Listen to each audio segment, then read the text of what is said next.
Professor Bachchan शुरू करो। हाँ, तो जनता देखो एक और वीडियो है, इंटरव्यू क्वेश्चन है जावा का। अभी जावा में इंटरव्यू क्वेश्चन तो मैं नहीं बोलूँगा, लेकिन ये कंसेप्ट बहुत समझना ज़रूरी है। बहुत से नए नए यूज़र, बहुत से नए नए बच्चे, बहुत से नए नए स्टूडेंट्स ऐसा हो रहे कि उनको समझ में आ रहा है कि कोडिंग कर रहे तो हम लोग ये चीज़ कैसे अटेम्प्ट करें। तो उसको तुम इंटरव्यू क्वेश्चन भी ले सकते हो आगे चल के।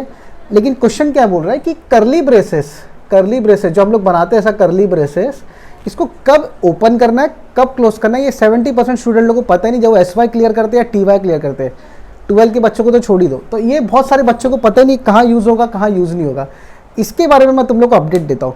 तो मान के चलो अगर कोई जावा में क्लास है, तो अभी देखो जावा करो या C++ करो, कहीं भी करो, तो अगर यहाँ पे कोई जावा में क्लास है, मैं लिखता हूँ क्लास डेमो, तो मैं यहाँ पे एक ऐसा खोलूँगा और एक बंद करूँगा।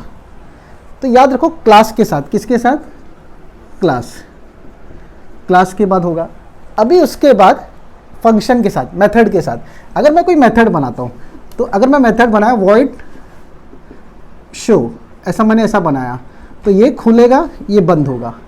तो मेथड के साथ मेथड, और ये जो पार्ट को मैं बोलूँगा डेफिनेशन, क्या बोलूँगा ये पार्ट को, मेथड डेफिनेशन में, मेथड डेफिनेशन, दो पार्ट हो गया। अभी तीसरा ना ये लगता है इफ एल्स में। अब इफ एल्स में कैसे लगता है इसको देखते हैं। तो इसको मैं हटा देता हूं, कपड़ा दे के रख। तब इफ एल्स में देखो, अगर मैं लिखा इफ कुछ कंडीशन लिखा हूं, a = 10, तो ये यहां खोला, मैंने 1-2 लाइन प्रिंट किया, ये यहां बंद किया। मतलब इफ के बाद खोलेगा फिर बंद होगा। तो मैं ये लिखता हूं इफ। एल्स में भी ऐसी है, एल्स में ऐसा खुला, ऐसा बंद हुआ, तो मैं यहाँ लिख दूंगा एल्स। फिर किसने बोला सर इफ एल्स में तो मैंने सुना था कि नहीं लग सकता है।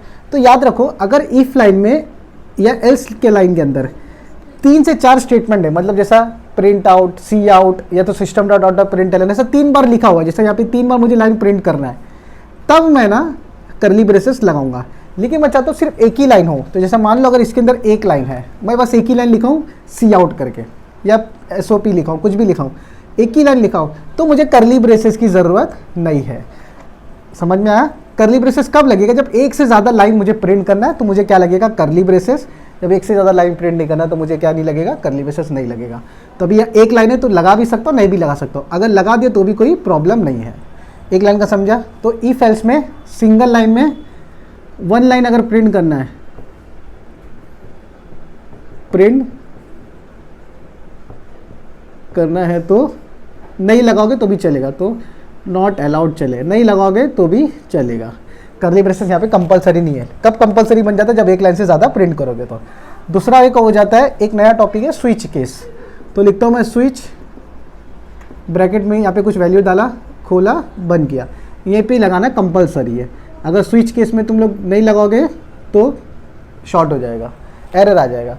स्विच केस में अगर मैं यहाँ से हटा दिया तो मुझे एरर दे देगा। अगर कुछ नहीं रखा, तुम लोग बोलेंगे सर सिर्फ केस 1 लिख रहा हूँ, तो भी मुझे एरर देगा। स्विच केस बोलता है भाई यहाँ पे ऐसा करली ब्रेसेस लगना ज़रूरी है।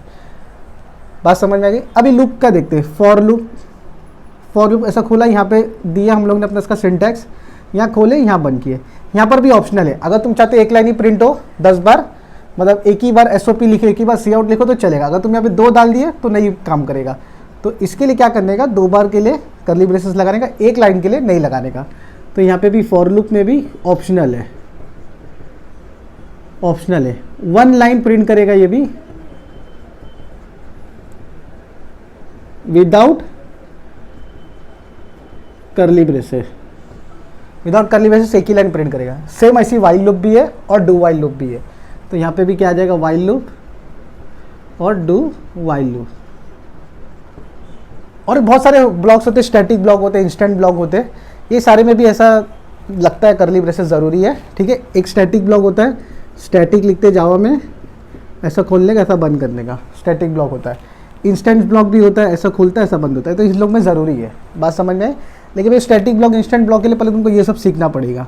तो इस वीडियो को ध्यान से देख लो, समझ लो, बहुत ही ईजी कंसेप्ट। अभी तुमको अचानक से पूछ देगा इंटरव्यू में, इस switch case is optional in if else करके। तभी हम लोग कॉलेज स्कूल में क्या सीखे रहते हैं कि भाई स्कूल कॉलेज में हम लोग को यही सिखाया गया है कि इफ के बाद हमेशा करली ब्रेसेस होना चाहिए। अगर नहीं लिख रहे तो एरर आएगा। तो याद रखना, बोला सर इफ एल्स में करली ब्रेसेस ऑप्शनल है अगर एक लाइन प्रिंट करना है तो। एक लाइन से ज़्यादा प्रिंट करना है तो हमको करली ब्रेसेस लिखना कंपलसरी है।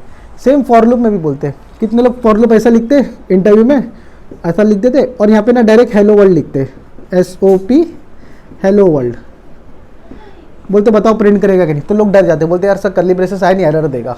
तो याद रखो करली ब्रेसेस एक लाइन के लिए नहीं होता है, करली ब्रेसेस एक लाइन से ज़्यादा यूज़ करेंगे तो होगा। कहाँ पर, ये सारी चीज़ों में, यहाँ पर और यहाँ पर, बाकी सब में करली ब्रेसेस लगेगा। तो ये बेसिक वीडियो था तो करली ब्रेसेस के ऊपर भी, तो इसके ऊपर तुम लोग को कभी प्रॉब्लम दिक्कत आना नहीं चाहिए।